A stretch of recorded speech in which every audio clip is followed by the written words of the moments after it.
What's up, everybody, and welcome back to Legit Whiskey Reviews. And today I'll be reviewing Doc Swinson's Alter Ego Triple Cask. All right, so I have a good one today. So as you can see, I have a different background, or I changed the angle a little bit. I just thought after 2 years, you know what?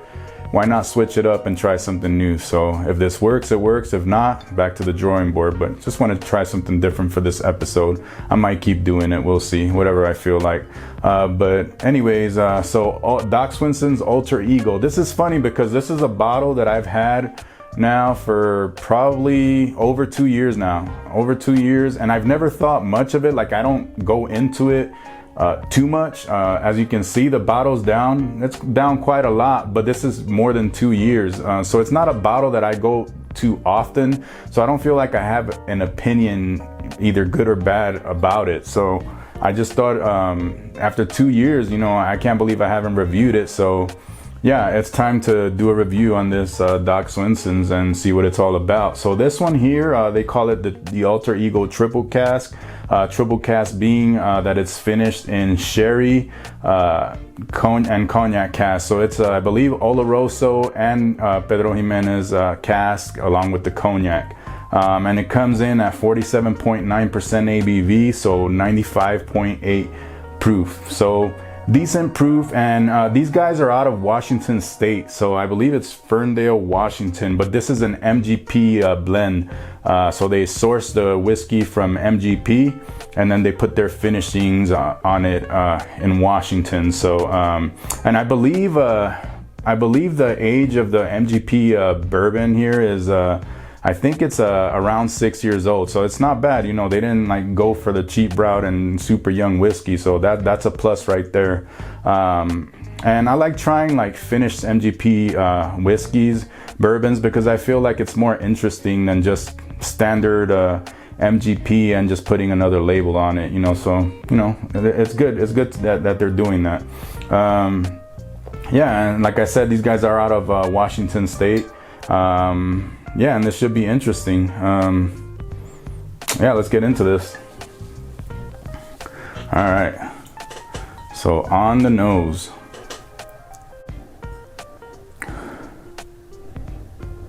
I wasn't expecting that, but this one is pretty nutty. I'm getting not like overly nutty, but I'm getting a lot of like almond notes. Yeah, there's definitely a lot of almonds. A nice raspberry note. Cherry.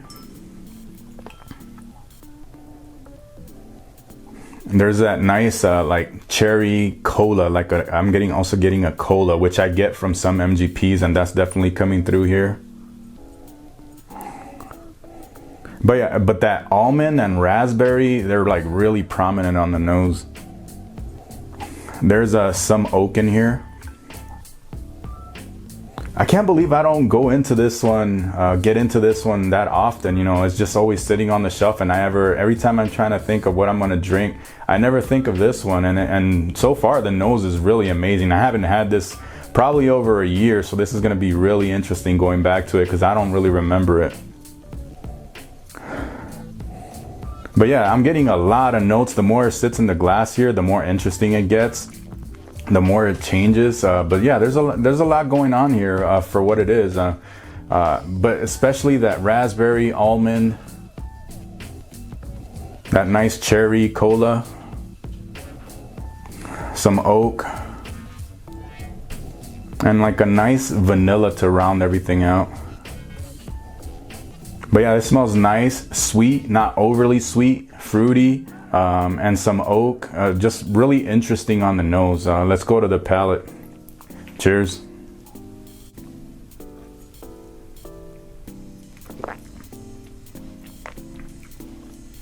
There's that spice.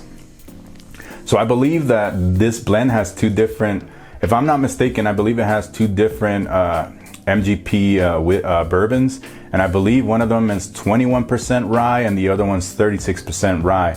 And I can tell, so it's a higher rye, and I can tell on the palate where that spice is coming in, that rye spice. But I didn't, it was my first sip of the day, so I don't want to judge it right away. So I'm gonna take another sip because I gotta get acclimated to this and then give my notes.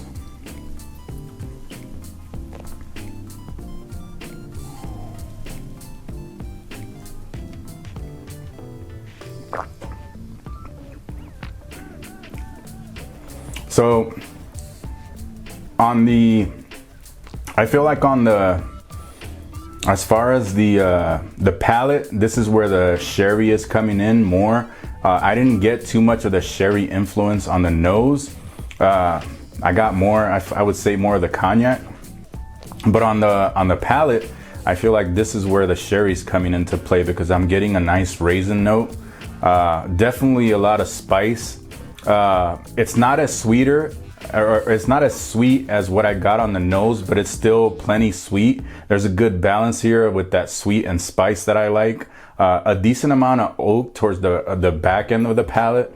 For the proof, this is under 100 proof, and that finish I feel like lingers. I feel like it lingers more towards the back of the palate. It doesn't really give me a big hug, but it definitely lingers around in the palate. I feel like it coats the palate well, but it doesn't cling to the palate. So it's not like super sticky, syrupy, those type of like deep, rich notes. But what's here is good. I'm getting plenty of sweetness, not overly sweet, which is a good thing. And like I said, plenty of like spice and oak. But let me go at it again one more time.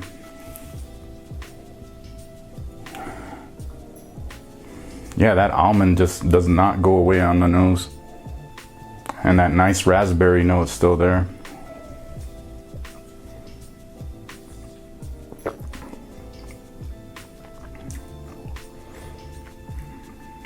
Yeah, so I feel like the palate is more raisin, spice, oak, vanilla. I feel like those are the main notes that I'm getting. So I feel like the nose was more complex than the palate.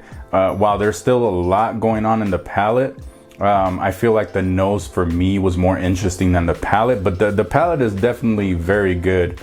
This is a above average MGP finished bourbon because it's interesting. There's a lot going on, and especially on the nose, but the palate, like I said, the palate is solid because it's not like one note or it's not overly sweet, which I thought that was gonna be the case, but it's not. So it's perfect on the palate. I wish there was a little bit more going on, but what's here is very good, and I'm definitely gonna be going back to this because I really enjoy it. And now as far as the price, it's been over 2 years. I don't know. I can't even remember where I bought it. I know it wasn't here in New Mexico because I don't see it on the shelves out here, so I'm not sure if their distribution has made it all the way here, but I know it was either maybe Texas or maybe, yeah, either Texas or Arizona was where I bought this, so I'm not sure where it was, but I know it wasn't here.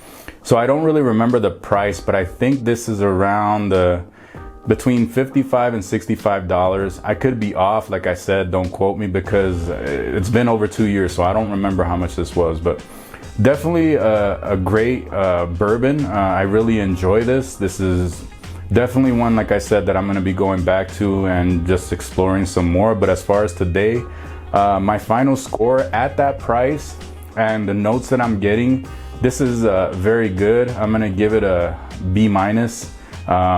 It's not like anything that I would go out of my way to hunt for, but now that I have it and I find it very enjoyable. I'm getting a lot of notes that I really enjoy. So yeah, this is definitely one that I'm gonna be going back to. And if you see it on the shelves and it's not like over the top with the price, I would say give it a try if you like some of those notes I mentioned. So hope you guys enjoyed this episode.